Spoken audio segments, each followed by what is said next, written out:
Today I will be reading A Bear's Loose Tooth, written by Karma Wilson and illustrated by Jane Chapman. Before I start reading, I have a question for the audience. Have you ever lost a tooth, and if so, was there anyone there to help you? Okay, let's begin. From a cave in the forest came a munch munch crunch as Bear and his friends all nibbled on their lunch. Bear savored every bite. He gulped and he gobbled. Then in his mouth something wiggled and wobbled. So when Bear savored every bite, that means that he really took his time and enjoyed it, because it's really good. As Bear nibbled food, something moved when he chewed. It was Bear's loose tooth.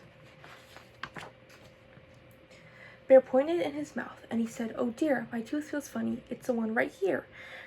Bear frowned and he worried. Tears welled in his eyes. "But how will I eat if my tooth says goodbye?" So when tears welled in his eyes, that means that they came up into his eyes and they were ready to spill it out. Just like Bear, a lot of the time we notice a tooth is loose when eating. We can feel nervous like Bear, but we have friends that help us like he has. See all of his friends? They're all ready to help. I'm sure that your friends will also be ready to help. Bear said, "Open wide." Then he looked inside and saw Bear's loose tooth. Mouse squeaked, "Don't fret, don't fuss. Look, see, a new tooth will grow where the old one used to be." "Well, help," said Wren. "I know what to do. It's out with the old and in with the new." So when Mouse squeaked, "Don't fret," that just means don't worry, don't be upset, because they're there to help. And I noticed at the start that Bear seems very uneasy with the idea of losing a tooth. But once his friends express that they know how to help, we can see that uneasiness fade. Can you point out how the drawings do that? See, like right here. He's sad and then he's happy. So can you notice that? Wren perched on Bear's lip, and he got a good grip on Bear's loose tooth. So to perch is to it's like a type of sitting thing, as you can see right there. It's just a type of position you can get into. Birds do it, Okay. Wren pulled on his tooth with all his might. "Is it out?" asked Bear, but it stayed stuck tight.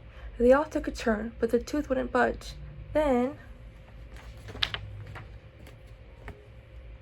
Bear used his tongue, and he gave a little nudge. His tooth wiggled to and fro. Then, what do you know? Bear's tooth fell out. Bear danced a big dance. Bear grinned a big grin. Bear held up his tooth, and he showed all his friends. Bear looked in the mirror. He laughed at his smile. A new tooth will come, but it might take a while. That night in bed, right next to his head, lay Bear's loose tooth. While he slept and snored, a fairy fluttered in, and she left blueberries where Bear's tooth had been. When he woke in the morning and found the sweet treat, Bear's friends came for breakfast. They all sat down to eat. Bear gulped and he gobbled, and then he felt something wobble. Uh-oh. Bear's loose tooth.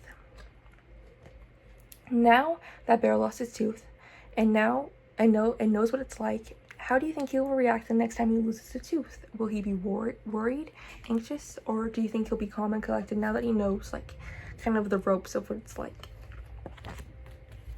Now that we finished the story, I have one more question. In what ways can you help a friend that is nervous about losing a tooth, or really in any situation?